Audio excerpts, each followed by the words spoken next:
Warning: the following video contains math which may not be suitable for all audiences. All rhythms were performed by professionals.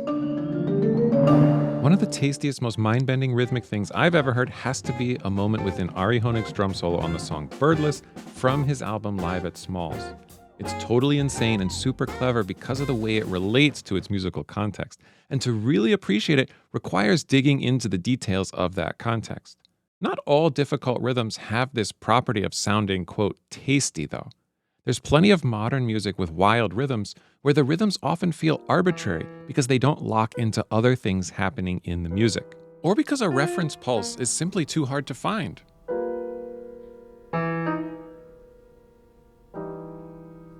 Just because a rhythm feels arbitrary doesn't mean it is arbitrary, but some designs are so buried and indirect that they lack immediacy that I think gives rise to tastiness. In order to really understand this idea of rhythms being both tasty and mind-bending, I'm going to go through a crash course on polyrhythms, displacement, nested subdivisions, and metric modulation that goes beyond just explaining rhythm math.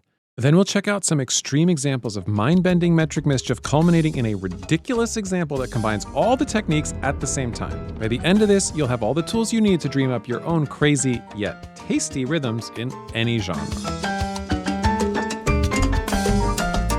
This video was made possible with support from math. Math, it's stuff with numbers.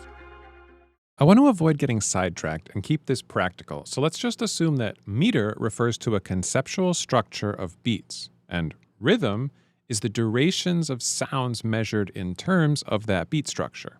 Simple rhythms can align with every beat in a ratio such as 1-to-1, 2-to-1, 3-to-1, 4-to-1, etc. But when a rhythm has a more complex relationship such as 3/2, 5/3, or 7/4, it cannot align with every beat, and those are called polyrhythms. Simple rhythmic ratios don't need to always align with the beats of the meter, though. When a rhythm is shifted out of alignment with meter, it becomes more offbeat or syncopated, and we can call it a displacement. The amount of displacement can radically affect the degree of syncopation and difficulty. There's this displacement of triplets that often happens in classic reggae music so that triplets don't begin on the beats. The rationale for why this displacement works is that the triplets stop lining up with the strong beats and instead line up with the offbeat guitar chord pattern. This is going to be a theme of this video for what makes a weird rhythm sound musically motivated. When rhythms stop aligning with the meter in a regular way, they usually start aligning with some other relevant rhythmic activity. In the case of these reggae displaced triplets, it aligns with the guitar. To illustrate this without copyrighted material, I'm going to use some stock reggae music, but I'll bring out a hi-hat pattern that accents the offbeat guitar pattern and then throw in some displaced triplets that only begin with the offbeat guitar strums rather than beginning at the beat. In order to better hear how this aligns, try tapping along to those guitar chords.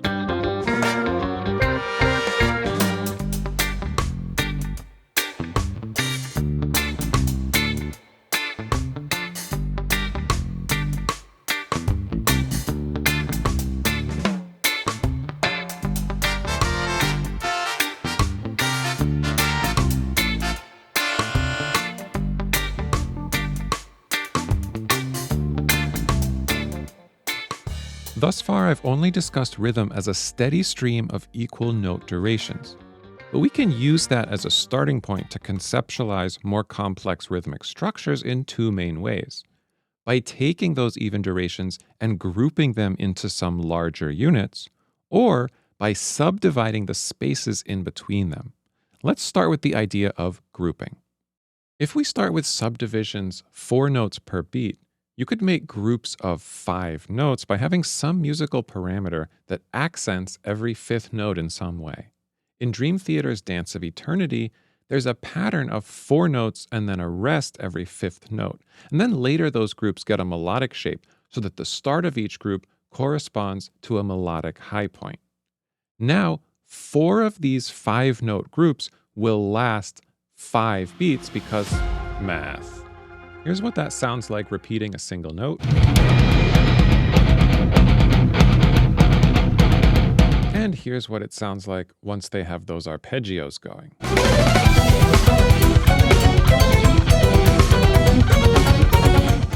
Notice that the idea of grouping notes started with a simple ratio of 4 notes per beat, but then the groups had a polyrhythmic relationship with the meter of 4 groups per 5 beats. There's a pedagogical method for teaching any polyrhythmic ratio that takes advantage of this by starting with tuplets over a single beat and then forming those into groups of notes which span multiple beats. Check the description if you'd like to download a PDF of that. The other way of conceptualizing rhythm is by further subdividing some duration of a rhythm. The displaced triplets I discussed earlier could be conceptualized in that way, but instead of starting with triplets and moving them over, you could instead start by thinking about upbeats and equally dividing the space in between them. Here's an exercise which subdivides a 4/3 polyrhythm, which is a duration equivalent to dotted eighth notes.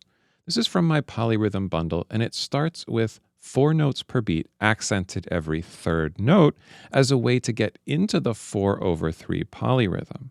Then I offer some other ways of subdividing that space.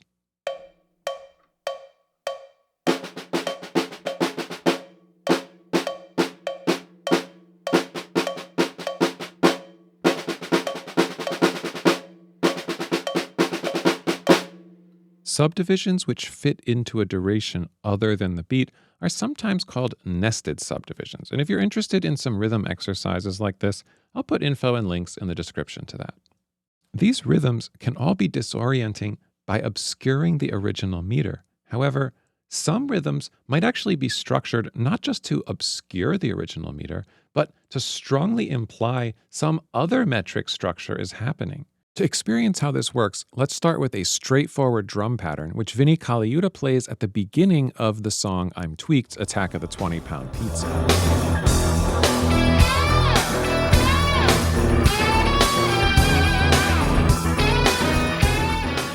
Once you get used to it, the bass drum might signify a downbeat, and the snare drum signifies beat 2 or 4. The hi-hat provides a steady stream of eighth notes. If you were to displace all this by a 16th note, it will probably start to sound like the downbeat got moved. Let's hear how Vinnie Colaiuta's drum pattern manipulates those features by displacing this at unusual times. Even though the entire passage can be heard in 4/4, it sounds like the downbeat is lurching around unevenly.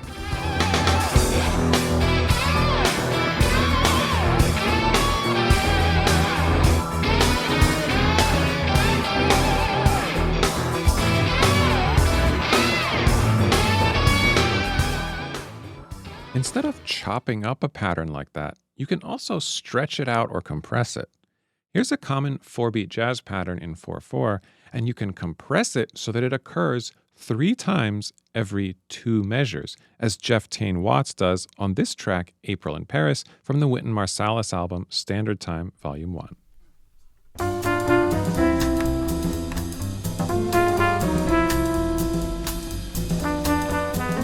The real fun of this arrangement is that there's a back and forth between the superimposed feel of 6/4 and just regular old 4/4. And you can hear this transition going in and out of the bridge.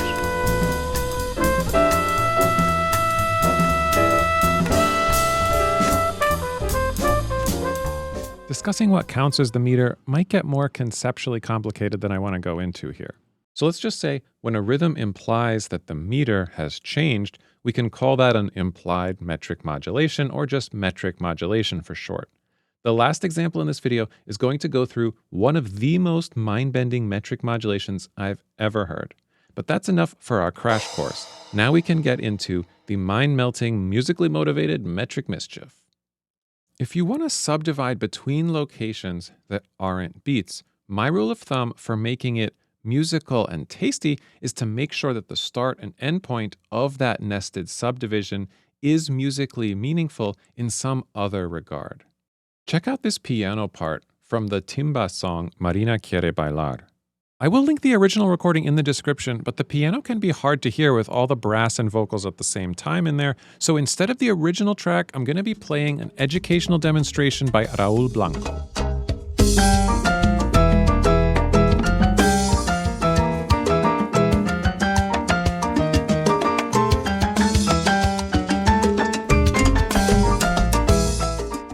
end has a triplet which starts on offbeats, but there's musical meaning in it. To get at that meaning, realize that Afro-Cuban piano parts are usually more offbeat than onbeat. And from that perspective, this triplet at the end is filling in space not between beats, but important accents of the piano part. The triplet resolves to the spot when the pattern restarts. Another way to understand it is in terms of the clave rhythm. It is a displacement to start at an important spot in the clave, or if you consider the particular clave I have on screen, it's also a nested subdivision. It subdivides the space between the last two notes of the clave. As I play the audio, try to clap along with the rumba clave rhythm shown, and you should notice how that triplet is tastefully locked in.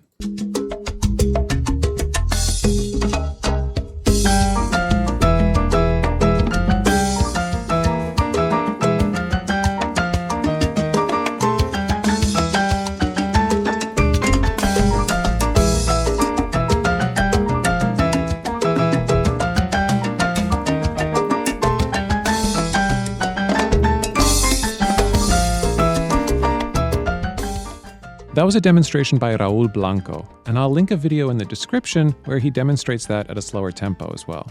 Let's now turn to another unusual subdivision that follows my rule of thumb for tastiness to be musically motivated in some other way. In Ari Honig's Within Without, there's a really cleverly written 8/3 polyrhythm, but it doesn't happen in isolation. Instead, it emerges out of these dotted quarter notes.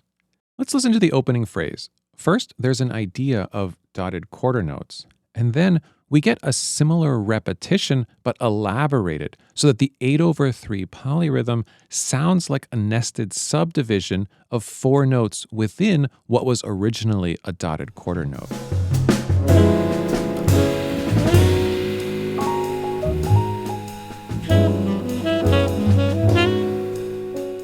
That's already pretty cool, but there's a little bit of a game in the way the piece progresses. I won't go into all the details, except to mention how 8 notes spanning 3 beats occurs over 4/4 as well as a 3/4 meter. And there's also a little bit of gamesmanship in the way Ari Honig stretches the drum pattern. At first, he reinforces the underlying beat, but then later, he plays a metrically modulated version of the drum pattern, which reinforces a 4/3 polyrhythm that locks into the 8/3 melody. So first we have dotted quarter notes, then we have the 8/3 polyrhythm, which sounds like a nested subdivision within the dotted notes, and then we get that same 8/3 pattern, but with metrically modulated drums reinforcing it.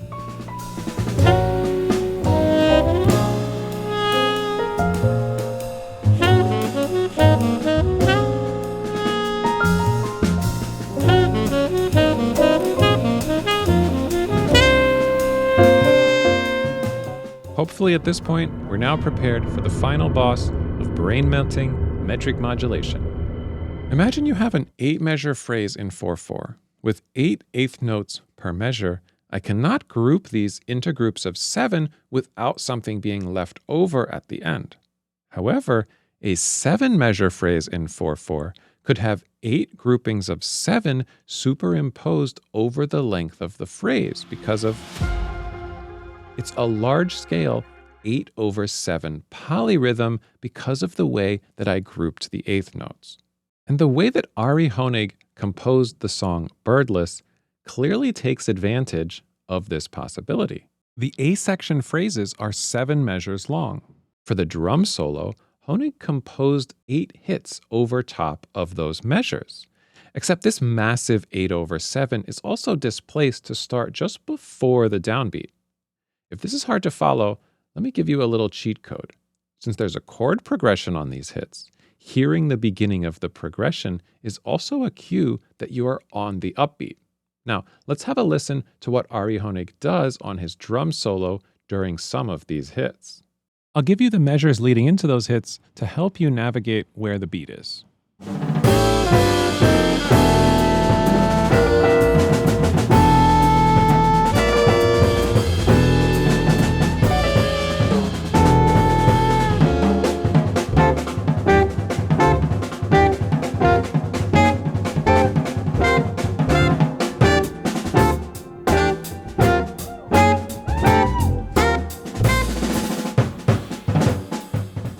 Okay, let's do a breakdown of what just happened. The band hits took eighth notes and grouped them into every seventh note. In so doing, this created a large-scale 8/7 polyrhythm. However, the polyrhythm was displaced to start just before the downbeat. Then, the drum solo itself incorporates a nested subdivision within that polyrhythm, dividing the hits in two.